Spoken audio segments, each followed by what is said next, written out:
नमस्कार मित्रांनो, स्वागत आहे तुमचं आपल्या यूट्यूब चॅनलमध्ये. तर मित्रांनो, आज बांबवडे या ठिकाणी भव्य दिव्य असं एक आदत एक बैल एक दुसरा एक बैलचं मैदान पार पडलं. या मैदानाला आपला सर्वांचा लाडका सप्तहिंद केसरी बकासूर देखील आला होता मित्रांनो. आणि बकासूरचा पहिला मार्तंड याच्याशी होता. तर बकासूर आणि मार्तंडनं गट सुट्टा काढलाच होता मित्रांनो.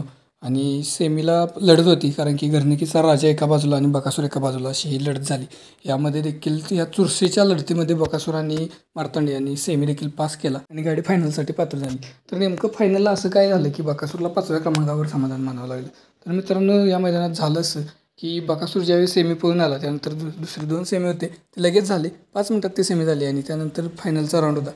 त्यावेळी बकासूरला फक्त 15 ते 20 मिनिटाचा वेळ मिळाला मित्रांनो. कारण की सेमी पळून आल्यानंतर बैलाला पाणी केल्यानंतर बैलाला किमान अर्धा तास ते 1 तास तरी विश्रांती मिळायला पाहिजे. पण तसं झालं नाही, कारण की लगेचच फायनलचा फेरा होता आणि बकासूरचा सेमी झाल्यानंतर 15 मिनिटात फायनलच्या फेऱ्यासाठी गाड्या खाली जायला चालू झालं. त्यामुळे बकासूरला जो वेळ विश्रांतीसाठी हवा होता सेमी पळून आल्यानंतर तो मिळाला नाही. आणि बघायला गेलं तर रान पण जे होतं ते रान काळ्या मातीचं होतं. त्यामुळे बैलांना यामध्ये जीव ओतून पळावं लागत होतं, कारण की काळ्या मातीच्या रानामध्ये कसं ग्रीप भेटत नाही, पाय खाली रुतत असतात मातीत. आणि हेच झालं आणि फायनलच्या अगोदर जी काही विश्रांती हवी होती बकासूरला ती मिळाली नाही मित्रांनो. आणि त्यामुळेच बकासूर आणि मार्तंडचं स्पीड जे आहे ते फायनलला कमी लागलं आणि त्यामुळेच त्यांना 5व्या क्रमांकावर समाधान मानावं लागलं मित्रांनो. तर चालायचं हे असं होतच राहतं मैदानात, कारण की मैदानात हार आणि जिथे होतच राहते. बकासूर गुलालात राहिला हे महत्त्वाचं आहे आपल्यासाठी, कारण की बकासूर हा असा बैल आहे की तो कायम गुलालात असावा अशा त्यांच्या फॅन्सची आणि आपली सर्वांची इच्छा असते. त्यामुळे बकासूरला खूप खूप शुभेच्छा.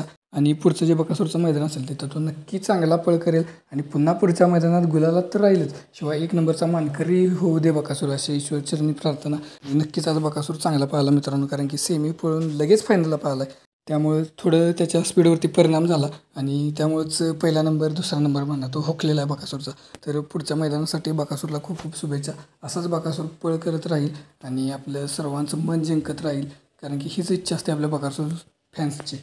तर मित्रांनो, व्हिडिओ जर आवडला असेल तर नक्की एकदा व्हिडिओला लाईक करा आणि आपल्या चॅनलला सबस्क्राईब करा. अशाच नवीन नवीन अपडेट्ससाठी नक्की सबस्क्राईब करा मित्रांनो.